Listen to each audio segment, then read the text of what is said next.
This episode of Techno Buffalo is brought to you by Harry's. What's going on, guys? I'm Mark Sangan from Techno Buffalo, and in today's video we'll be comparing the cameras on these two flagship devices, the iPhone 6 Plus and the Galaxy S6. Now we'll be comparing photo quality, video quality, and talking a bit about the software, and ultimately see which one has the better camera. Cameras on smartphones get better and better each year. On paper, the Galaxy S6 seems to be the far superior device here, with a 16 megapixel shooter in the back with OIS and an f1.9 aperture. It also features a 5 megapixel ultra wide angle lens in the front with the same f1.9 aperture. The iPhone 6 Plus, on the other hand, features an 8 megapixel sensor with OIS and an f2.2 aperture. Now up front, it has a 1.2 megapixel shooter with an f2.2 aperture. We took a number of photos indoors and outdoors to get the best idea on how they perform in different situations. Taking a look at the outside shots first, the photos we were getting from both the S6 and iPhone 6 Plus were great. Photos are detailed and properly exposed, but I noticed that the shots we were getting on the 6 Plus looked a bit faded compared to the S6's more saturated and contrasty images. The dynamic range on the S6 is far better too. There are more details in the shadows, and the colors aren't as dull as the iPhone 6 Plus. Now, talking about indoor shots, I thought both phones did really well in terms of image quality. However, I did notice that the Galaxy S6 tends to shoot on the warmer side of things. The white balance on the S6 can sometimes be a bit of a hassle when shooting by a white wall or at a table. Now with the iPhone 6 Plus, we've never really had that problem before. The white balance was always on point, and we've never had to worry about correcting it in post. Now talking about low light shots next, both are equipped with OIS to prevent you from taking blurry shots.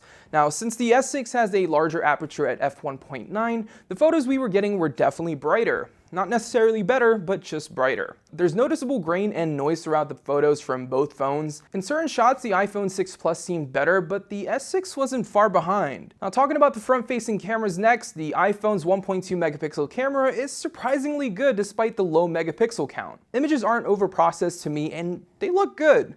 That is, until I played with the S6's front-facing camera. It has an ultra-wide-angle lens and an f1.9 aperture and a 5 megapixel sensor. Like the iPhone 6 Plus, shots weren't overprocessed, but on top of that, you can still apply random effects and filters just like how you would using the rear camera. Having the ultra-wide-angle lens really helps a ton when taking a group picture, and it's also nice to have that ability to crop in thanks to that bigger 5 megapixel sensor. So overall, in terms of image quality, as much as I love how the iPhone processes an image and how it handles white balance, I'll take Samsung's much better hardware and software over the iPhone's camera any day. The shots we were getting are far more detailed, and I can crop in on a picture, and the front-facing camera features a wide-angle lens that just looks incredible. Now moving on to video quality, most of the newer Android flagships have been shooting 4K videos for quite some time now, and Apple hasn't really joined in on the fun yet. However, the iPhone 6 and 6 Plus does shoot in a very smooth 240 frames per second 720p video.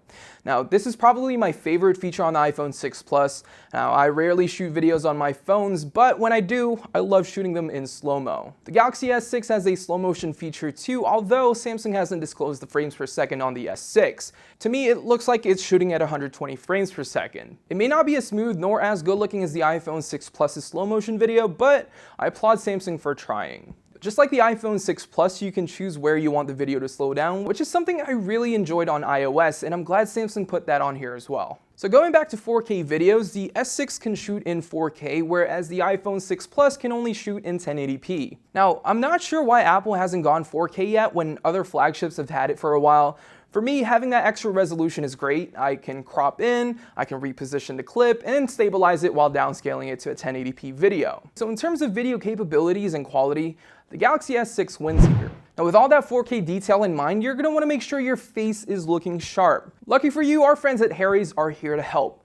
Shaving your face can be pretty expensive nowadays, especially if you want to buy top-notch razors at the stores. Well, this is where Harry's comes in. They care about the shaving experience so much that they bought a German blade factory to build some of the world's highest quality blades. Their starter kit starts at just $15, and that includes the razor, 3 blades, and your choice of Harry's shave cream or foaming shave gel. As an added bonus, you can get $5 off your first purchase by using the coupon code TechnoBuffalo, and you can get the entire month's worth of shaving for just $10. Use the coupon code TechnoBuffalo to save $5 off your first purchase at harrys.com. So in terms of software and performance, Samsung redesigned the UI on the Galaxy S6 and made it simpler, much faster, and more efficient. There's less bloatware and settings to toggle on and off, and overall it's really simple, very much like the iPhone.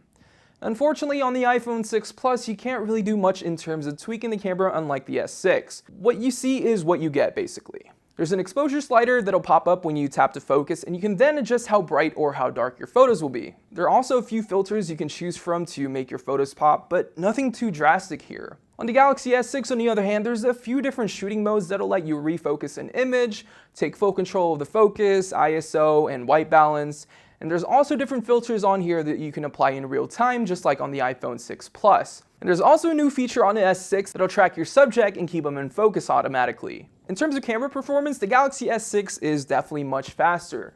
From launching the camera to taking pictures, it's super quick. It'll launch the camera by pressing the home button twice in about 0.7 seconds, which is crazy. Though the iPhone 6 Plus isn't far behind. It's still relatively fast, and taking pictures is good enough to capture the right shots at the right moment. Samsung has done a really good job enhancing the user experience and quality of their cameras over the past few years, and I think it's really hard to beat what Samsung's doing now. Apple, on the other hand, hasn't done much over the last few years in terms of hardware and software, but I'm hoping that'll change in the future. You do have the ability to download third-party apps on iOS that'll allow you to take full control of the ISO, focus, and white balance, but I think Apple still needs to enhance its hardware and software to step up its camera game if it wants to compete with Samsung. I know I've been harsh with Samsung in the past with its software and camera hardware, but Samsung did a complete overhaul to turn things around. It's the best camera phone I've used, it's fast, it's sharp, and I can't wait to see what else Samsung has in store for us in the future. If you guys want to see a full gallery comparison between the Galaxy S6 and the iPhone 6 Plus, make sure to check out the links down below. And if you guys enjoyed this video, give it a thumbs up and subscribe if you guys haven't already. We'll see you guys in the next video.